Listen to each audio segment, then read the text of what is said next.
So you reign, you ancient Zion King. Kadosh, Kadosh, you are mighty on your throne. You reign, you ancient Zion King.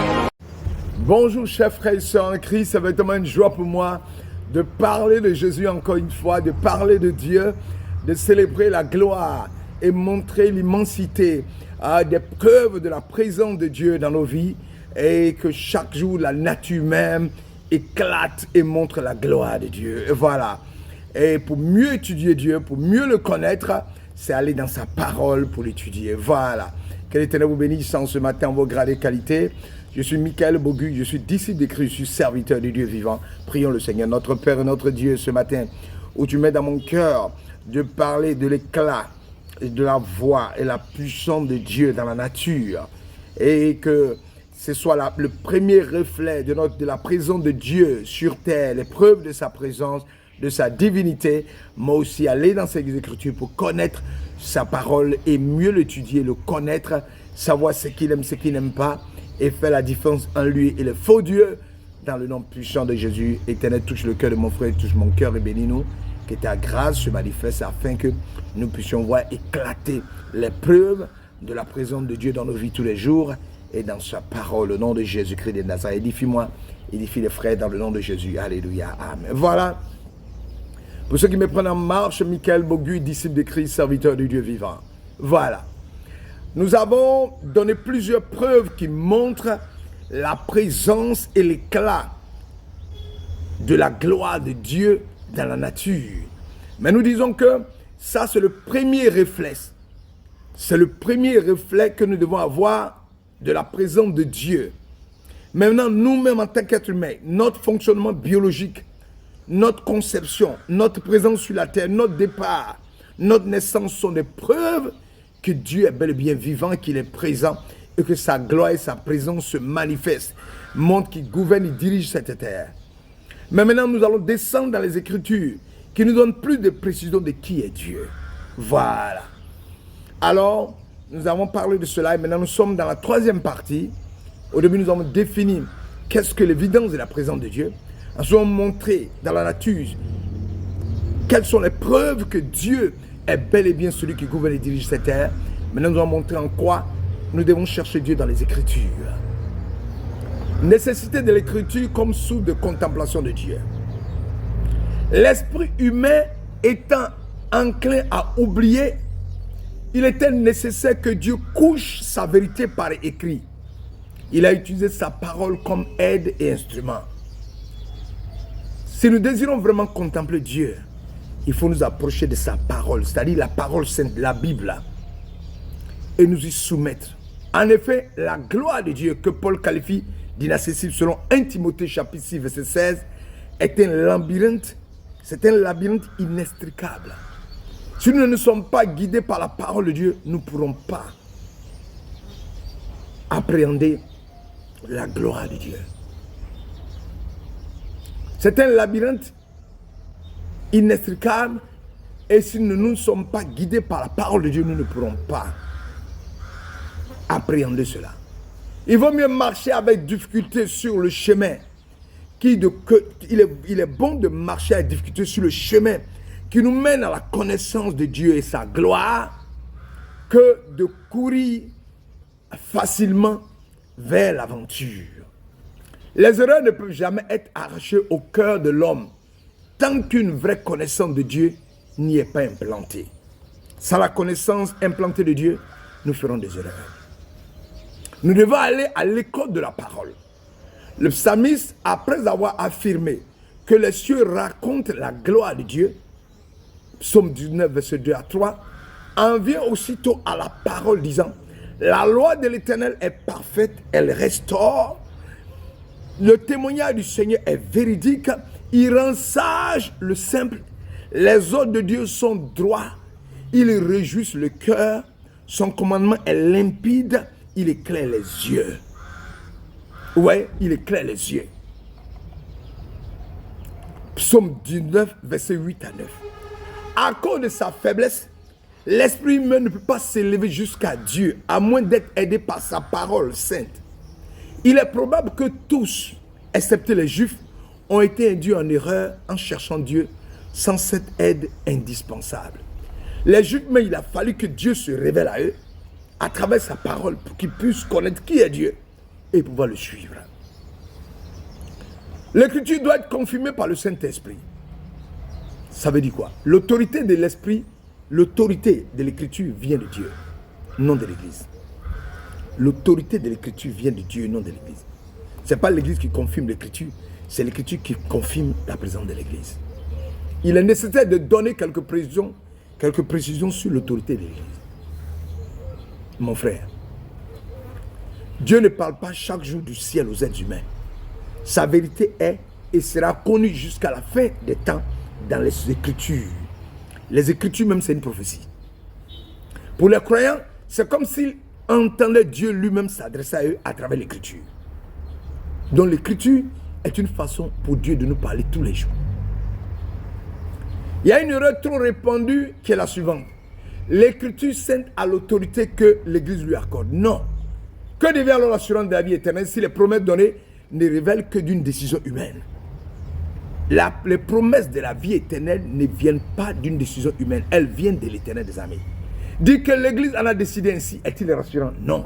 De plus, à quelques critiques, notre foi ne sera-t-elle pas exposée si son autorité n'existe que dans la mesure où les hommes le veulent véritablement que cela se réalise? Non. L'Écriture, c'est la parole de Dieu, celle qui confirme l'Église. L'Église est fondée sur le témoignage des prophètes et des apôtres. L'Église est fondée sur les prophètes et les apôtres. Éphésiens chapitre 2, verset 20.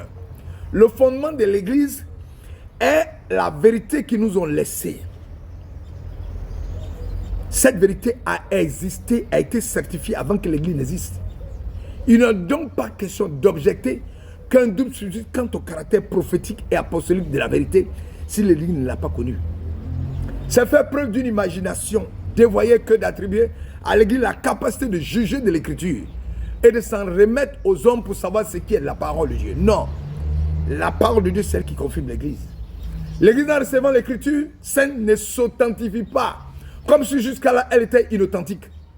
Parce qu'elle la reconnaît comme étant la pure vérité de Dieu, elle la respecte et l'honore. Comme elle, la connaissance de Dieu comme créateur, gouvernant du monde. L'Écriture a le pouvoir de se faire connaître de façon aussi infaillible que la couleur blanche ou la noire ou la saveur douce ou amère. Je ne croyais pas à l'Église je ne croyais pas à l'Évangile si l'Église ne m'y poussait. Ça, c'est une citation d'Augustin, tirée de son contexte, contient une affirmation ridicule. Augustin n'a pas voulu assujettir la foi à l'approbation des hommes en la détournant de son seul fondement. L'Écriture, il a seulement voulu montrer que l'Écriture conduit ceux qui ne sont pas encore illuminés par l'Esprit de Dieu à être réceptifs quand on leur annonce Jésus-Christ par l'Évangile. Il ne prétend nullement que le respect que nous portons à l'Écriture dépend du jugement des hommes. Augustin veut évoquer seulement l'opinion universelle de l'Église pour montrer de quelle autorité la parole de Dieu a toujours joui. Le témoignage intérieur du Saint-Esprit. Nous n'avons jamais une foi solidement fondée sur la vérité si nous ne sommes pas convaincus que Dieu est l'auteur des Écritures. La preuve souveraine de l'authenticité de l'Écriture découle de la personne de Dieu qui parle en elle. Les prophètes et les apôtres ne font pas valoir l'intelligence, leur savoir des raisons humaines, mais pour convaincre, ils mettent en avant le saint nom de Dieu. Il est nécessaire que les raisons de croire aient une origine plus haute que les idées humaines. Il faut que le témoignage secret du Saint-Esprit travaille. Aux incroyants qui pensent que la religion est question d'opinion et demandent qu'on leur prouve que Moïse et les prophètes ont parlé en étant inspirés par Dieu, je réponds que le témoignage du Saint-Esprit est meilleur que tout raisonnement. Dieu est le seul et suffisamment témoin en sa parole. Mais celle-ci ne suscitera pas la foi si elle n'y est scellée par le témoignage intérieur du Saint-Esprit. Il est donc nécessaire que le même esprit qui a parlé par la bouche des prophètes entre dans notre cœur, touche nos cœurs pour nous persuader que les prophètes ont fidèlement transmis ce qu'il leur avait commandé par Dieu. Selon Isaïe 59, verset 21. Certaines personnes bien intentionnées, voyant les ennemis de Dieu critiquer la parole, regrettent de ne pas avoir un bon argument. Augustin il est né en 354-430 après Jésus-Christ. Il est père de l'église latine, évêque Hippone et modèle théologique pour Luther et Calvin. L'écriture doit être confirmée par le Saint-Esprit. Pour leur fermer la bouche, mais elle ne se trompe pas. L'Esprit est le sceau qui confirme notre foi, notre esprit. Nos esprits ne faisons que flotter en plein doute jusqu'à ce qu'ils soient illuminés par le Saint-Esprit. C'est le Saint-Esprit qui confirme, qui vient toucher nos cœurs. L'écriture est confirmée par le Saint-Esprit. L'écriture s'authentifie elle-même. Seul celui qui est enseigné par le Saint-Esprit peut s'appuyer fermement sur l'écriture. Bien que celui-ci porte en elle la preuve de sa vérité et qu'elle puisse être reçue sans avoir à être testée. C'est par le témoignage de l'Esprit que sa vérité est reconnue. Étant donc illuminé par sa puissance, ce n'est pas par notre propre jugement ou par celui des autres que nous croyons que l'écriture est de Dieu. Au-delà de tout raisonnement humain, nous affirmons sans le moindre doute que l'écriture nous a été donnée par la bouche même de Dieu, par le ministère des hommes, comme si nous voyions en elle l'essence de Dieu. Nous ne cherchons pas des explications vraisemblables pour fonder notre opinion, non. Nous nous soumettons à une réalité qui se situe bien au-delà de son jugement. Nous sommes certains d'avoir en la parole de Dieu la vérité incontournable et nous percevons en elle la puissance de la divinité, qui nous incite à obéir en toute connaissance de cause et volontairement, de façon plus efficace que sous l'emprise d'une volonté humaine. Cette attitude ne peut être suscitée que par une révélation divine.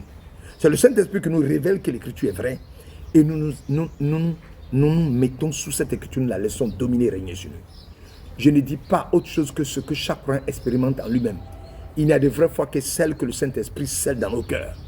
Toute personne réceptive et sans prétention se contentera de cela. Quel est le commencement du vrai savoir? N'est-ce pas d'être plein du désir de recevoir la parole de Dieu? Je voulais te dire, mon frère, c'est la parole de Dieu. En la lisant, le Saint-Esprit vient te remplir. Parce que quand tu t'es baptisé, le Saint-Esprit est déjà là. Il te remplit. Il t'ouvre les yeux, il fait tomber les écailles. Il t'amène à la connaissance de la parole de Dieu. Et voilà comment tu es rempli de la parole. Et tu te soumets à cette parole. Tu respectes les commandements et les engagements de Dieu. Et tu marches dans la vérité. Et les commandements de Dieu ne sont plus pénibles pour toi.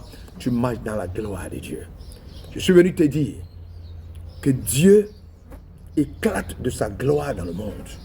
Que Dieu est présent sur la terre. Qu'il y a plusieurs preuves de son existence. Et qu'il te faut croire et marcher dans la voie du Seigneur. Évite de douter. Parce que quand nous nous rencontrerons dans le ciel de gloire, on n'aura plus l'opportunité de faire marche arrière. On sera devant le vrai Dieu. Dans sa puissance, nous serons jugés. Alors mon frère, accepte Jésus-Christ de Nazareth, marche avec le Dieu vivant et son esprit te remplissant. Il va te convaincre des péchés de tes jugements. Tu vas abandonner le mal, sortir des ténèbres et marcher dans la voie du Seigneur. Et il va t'amener en profondeur de la connaissance de sa parole. Et tu vas avoir une intimité à lui. Le Saint-Esprit sera à toi. La grâce de Dieu va te couvrir. Et Dieu va marcher avec toi. Et tu auras la paix dans un monde complètement troublé. Que l'Éternel vous bénisse, que sa grâce soit sur vos noms de Dieu. Père éternel, bénis mes frères et sœurs qui écoutent ce message. Que ta grâce, ta paix, ton amour nous accompagne. Fortifie-nous au nom puissant de Jésus-Christ de Nazareth. Alléluia. Amen. Je vous aime de l'amour de Dieu.